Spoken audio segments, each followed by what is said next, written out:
Bon, super simple pour commencer dans le jeu virtuel d'Asgaria. Numéro 1, avoir votre personnage de créer. Si vous avez déjà participé à un événement, que ce soit une campagne militaire, un banquet ou un GN, les organisateurs ont quelque part dans leur papier une trace que vous avez participé. Donc, à ce moment-là, vous contactez les organisateurs sur Discord pour leur dire « Bonjour, mon vrai nom c'est ça, j'aimerais créer mon personnage. » À ce moment-là, vous créez votre personnage. Un coup que vous avez votre personnage de créer, la seule chose qui vous manque, que vous avez besoin pour rentrer dans le jeu virtuel, c'est une carte de domiciliation. Une carte de domiciliation, pour la majorité des rôles, ça représente des gens. Pour les seigneurs, c'est des paysans. Pour les évêques, c'est des moines. Pour les pirates, c'est des pirates. Et pour les mercenaires, c'est juste des cartes de domiciliation. On va rentrer en détail là-dessus un peu plus tard. Donc, une fois que vous avez votre personnage, vous avez votre carte de domiciliation, maintenant vous êtes prêt à prendre possession d'une baronnie. Maintenant, comment vous faites pour prendre possession d'une baronnie?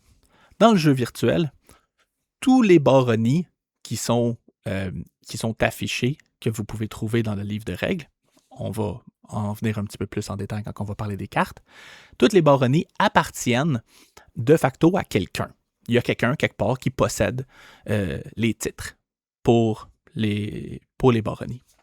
Parce que dans le fond, ce que vous voulez en tant que joueur, c'est obtenir un titre de minimum baron. Baron, baronnie, c'est le plus bas titre que vous pouvez avoir. Quand vous avez un titre de baronnie, bien, vous pouvez choisir d'emménager dans cette baronnie-là pour en prendre le contrôle. Votre carte de domiciliation, de base, représente 10 paysans qui viennent avec vous, que vous allez vous installer sur une baronnie avec vos 10 paysans, et ça va marquer votre début dans le jeu virtuel. Maintenant, chose à noter, comme dans n'importe quel jeu vidéo, il y a un laps de temps où est-ce que vous êtes protégé. Ça s'appelle la protection débutante.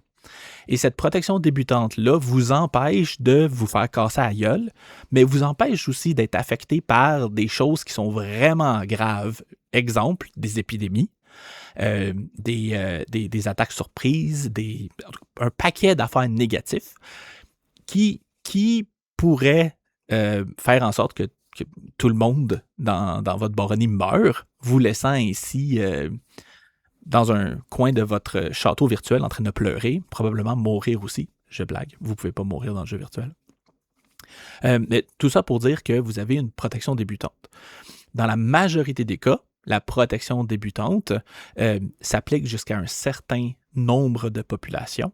Puis quand vous dépassez ce nombre de populations-là, ben, vous êtes maintenant ouvert à tous les périls et avantages du jeu virtuel. Où est-ce que le jeu virtuel vient vraiment porter un avantage? C'est au niveau de votre roleplay en tant que joueur.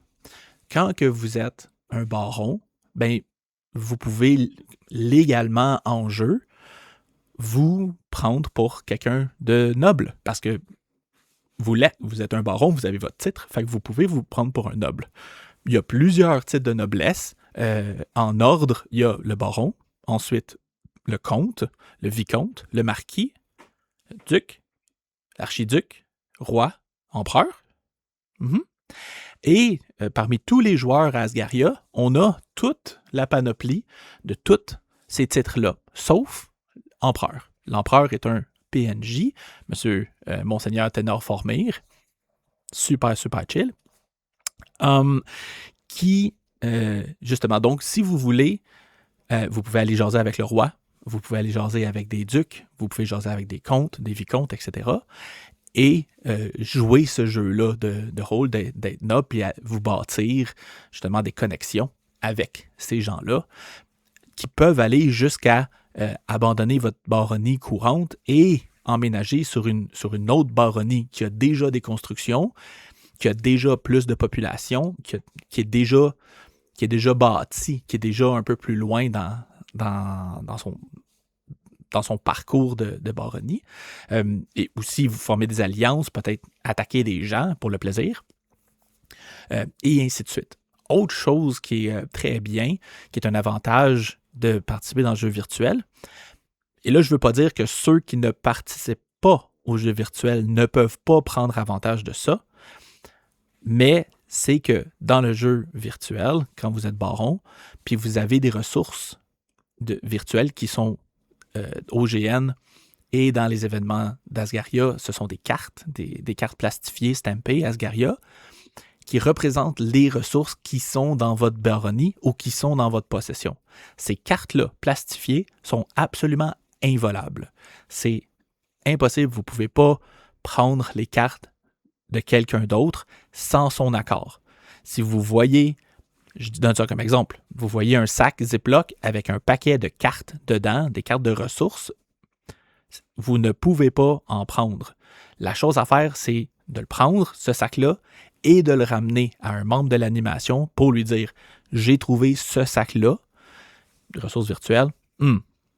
Et à ce moment-là, l'animation vont s'organiser pour trouver à qui ce sac-là, qui possédait ce sac-là. Gros des chances qu'ils vont tomber sur la bonne personne. Et ce qui arrive, c'est que ces ressources-là sont non volables comparées aux écus. Si vous n'êtes pas dans le jeu virtuel, d'avoir dans votre possession du rhum, des pierres, du greg, des filles de joie, etc., etc., oui, c'est plaisant parce que vous ne pouvez pas les faire voler, mais vous ne pouvez pas non plus les utiliser. C'est vraiment à chacun de voir comment ils veulent participer et comment vous voulez jouer votre rôle, mais c'est moins frustrant quand vous vous faites casser la gueule dans les événements, puis vous faites voler tout votre stock. Bien, si vous avez utilisé de vos écus qui sont volables pour acheter des ressources virtuelles, bien, ces ressources-là, vous les gardez. De la même façon que les pièces d'or, qui sont une ressource virtuelle, qui sont des cartes, ne sont pas volables comparées aux écus physiques qui sont volables.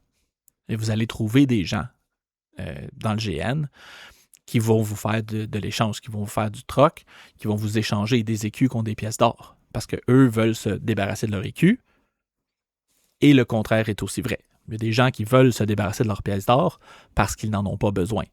Notamment des mercenaires. Les mercenaires n'ont pas tant besoin d'avoir des pièces d'or. Et la majorité des nobles payent les mercenaires en pièces d'or. Donc, les mercenaires préfèrent avoir des écus pour pouvoir faire des achats en jeu avec des écus, etc., etc. Les deux affaires fonctionnent. C'est juste que vous allez pouvoir le voir pour vous-même dans les événements.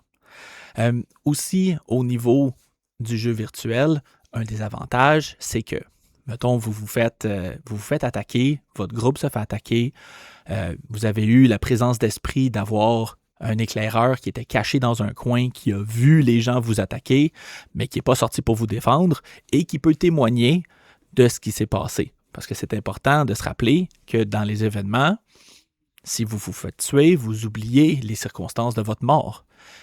Mais s'il y avait un éclaireur de votre groupe qui était caché quelque part, qui ne s'est pas fait tuer, bien lui peut vous raconter qu'est-ce qui s'est passé. Bien important. Puis à ce moment-là, justement, si vous vous faites attaquer par groupe X, puis vous avez un témoin, puis si vous faites partie du jeu virtuel et que vous avez des contacts dans le jeu virtuel, mais vous pouvez aller voir ces contacts-là puis leur dire « Écoute, on s'est fait attaquer par telle personne, ils ont pris telle chose, on veut vengeance. » Et à ce moment-là, ben, eux, en étant vos alliés dans le jeu virtuel, ben, ça va un petit peu plus dans leur... Dans le positivisme, puis dans le renforcement, puis de faire comme « Ah, ben c'est vrai, on est alliés dans le jeu virtuel, je vais venir t'aider, on va faire de quoi? » Et c'est comme ça que les alliances peuvent justement là, monter et escalader les conflits jusqu'à ce que la moitié du terrain rentre dans l'autre moitié du terrain, chose que tout le monde aime de toute façon.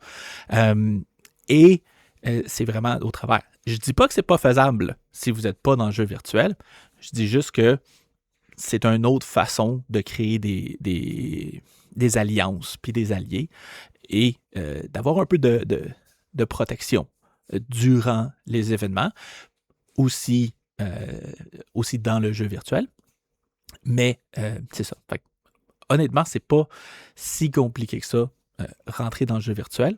Mon prochain vidéo, je vais parler justement là, de réellement comment débuter dans le jeu virtuel, parce qu'il y a deux façons. Soit vous trouvez un sugar daddy, ou demander à un PNJ de vous donner une baronnie. C'est pour ça que durant la vidéo, on va regarder ensemble les cartes et comment démystifier là, la carte interactive. Voilà.